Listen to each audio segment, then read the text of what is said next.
लगती है। जब मृत्यु देवता अपने घर लौटती है तो उसे और भी बड़ा झटका लगता है। हजारों वर्षों से अटल उसकी सुंदरता पर समय का असर दिखने लगता है। उसके बालों में पहली बार सफेदी उभर आती है। इधर सुहाना के घर में उसके चाचा और बुआ संपत्ति के बंटवारे को लेकर बहस कर रहे होते हैं। तभी मृत समझी जा चुकी सुहाना उनके सामने जीवित खड़ी हो जाती है। उनकी सारी योजनाएं पल भर में बिखर जाती हैं। फिर भी वसीयत की एक शर्त उन्हें उम्मीद देती है। सुहाना को 100 दिनों के भीतर शादी करनी होगी, अन्यथा वह विरासत खो देगी। दुर्भाग्य से अब केवल 3 दिन शेष होते हैं।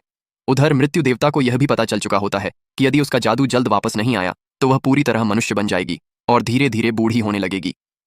इसी घबराहट में वह सुहाना के घर पहुंचती है, मगर हालात कुछ ऐसे बनते हैं कि सुहाना उसे अपना पति बताकर रिश्तेदारों के सामने ढाल बना लेती है। हंसते हुए वह कहती है कि इतना सुंदर पति पाकर कोई दुखी कैसे हो सकता है।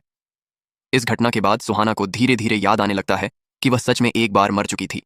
जब मृत्यु देवता उसका हाथ थामती है तो उसका जादू अचानक लौट आता है, मगर जैसे ही संपर्क टूटता है शक्ति फिर से लुप्त हो जाती है। कई बार आजमाने के बाद दोनों इस निष्कर्ष पर पहुंचते हैं कि शारीरिक संपर्क से ही मृत्यु देवता का जादू सक्रिय होता है। मृत्यु देवता जल्दबाजी में गलत रास्ते भी अपनाती है, लेकिन कोई लाभ नहीं होता। वे यहां तक पहुंच जाते हैं कि दुर्घटना के समय मौजूद एक कुत्ते से भी सच्चाई जानने की कोशिश करते हैं, मगर नतीजा सिर्फ अफरातफरी होता है। इसी दौरान हास्य तब पैदा होता है जब मृत्यु देवता सुहाना की महीने में एक बार आने वाली परेशानी को सचमुच कोई रिश्तेदार समझ बैठती है।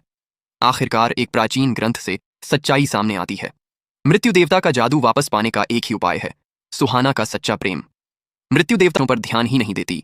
धीरे धीरे मृत्यु देवता समझ जाती है कि यह लड़ाई जादू की नहीं बल्कि दिल की है, और यहीं से एक देवी और एक इंसान के बीच प्रेम, संघर्ष और भाग्य की असली कहानी शुरू होती है।